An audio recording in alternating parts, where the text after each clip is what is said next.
You're too picky. Which single hasn't heard this comment? Words that often comes from parents who are anxious to see us married. How should we react to these irritating criticism?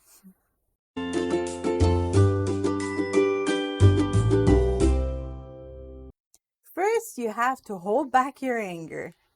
Even if your father, let's say, repeat this to you every time your romantic relationships comes up, it should not be perceived as persecution.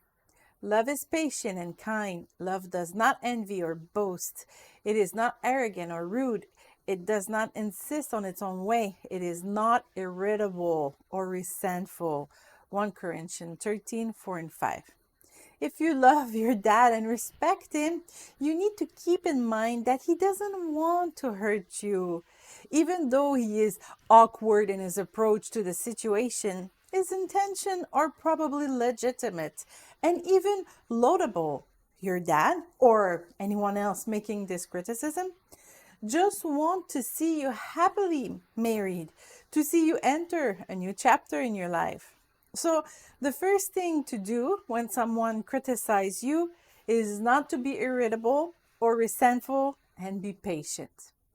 The second step is to be humble enough to listen to their arguments. If those around you tell you that you're too picky about choosing a partner, ask them why. If your loved one suggests that you should give up your idea of looking for a partner of the same faith, oh well, now don't give in. That is a non-negotiable criterion because the state of your soul depends on it. If someone suggests that you choose someone who is opposite of your values and interests, don't give in either. You shouldn't have to change your core personality just to be in a relationship. We all have 2 or 3 essential criteria to build a relationship on solid foundations. But if your parents and friends says that you're too picky because you turned down a good candidate for other reason, be humble enough to let them bring you back to reality. Sometimes we can dwell on a detail that is not so essential. Oh, yes, this woman loves God and shares my interests, but she does not cook well. Oh, yes, this man loves God and shares my interests, but he's not very romantic. If this potential person shares your faith and interests, ask yourself if you can live with these flaws, if you can find another way to compensate for their weaknesses.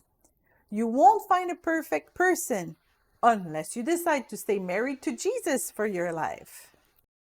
Other single people reject a potential partner because they expect some kind of love at first sight, butterflies in their stomach. They compare their feelings to what they see on TV or in the movies and believe their story is not valid just because it is not uplifting. He is very kind, in love with God, and we have many things in common. He is my best friend, but he's not a Prince Charming. When the Bible speaks of marriage, it speaks of a union between two companions who choose to be best friends for life. Friendship is a much stronger foundation for a couple than passing sensations. Other singles wait for a spectacular sign from heaven. She loves God. She shares my interests, and yes, I like her. But God has not given me a clear sign or a vision on the subject. There is a real danger in hyper spiritualizing the whole process. Of course, God wants to be at the center of a decision, but for that, He has given us clear precepts in the Bible and a brain to follow it. We don't need a sign in heaven to obey His voice. So do not use God to hide your fears. In short, don't get carried away when someone tells you that you're too picky.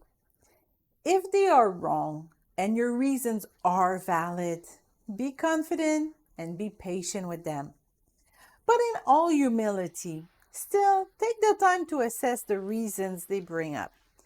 Because maybe you are too pricky and you are closer to marriage than you think.